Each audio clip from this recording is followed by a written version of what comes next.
समय देखु मुख्यमंत्री मोहन चरण माझी छात्र छात्री मानक एक खुशी खबर आनी तो खुशी खबर कौन ना छात्र छात्री को मिल टंका तो 5,000 टंका तो जहाँकि तार आरंभ हो जाए तो ये क्यों मैंने पाइबे और कौन रही अपडेट भिडियो ही जनइबी सो वीडियो को बिना स्किप कर समस्त शेष जाए देखा सहित वीडियो गोटे लाइक करूँ फ्रेंड्स जब चैनल को नुआ कर चैनल को सब्सक्राइब करने और पाखर बेल आइकन क्लिक करने आगे लाटेस्ट अपडेट पाइबापी तो देखो कहुई कि शहीद माधव सिंह हाथ खर्च योजनार शुभारंभ कर मुख्यमंत्री मोहन चरण माझी तो यही योजन छात्र छात्री को वार्षिक 5,000 टंका जोगाई दिज्व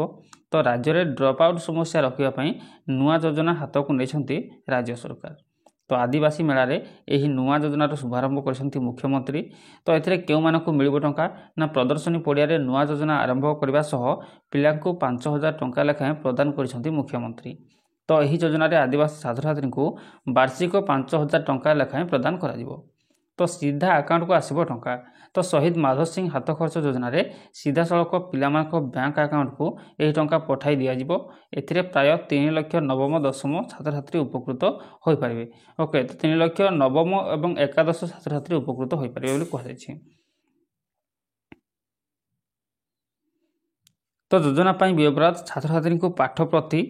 उत्साह वृद्धि करने को यही योजनार आरंभ होती योजन प्राय तो योजना व्ययबराद छात्र छात्री को पाठ प्रति उत्साह वृद्धि करने को यह योजनार आरंभ होती योजना मोट 156 कोटी टंकार व्ययबराद कर।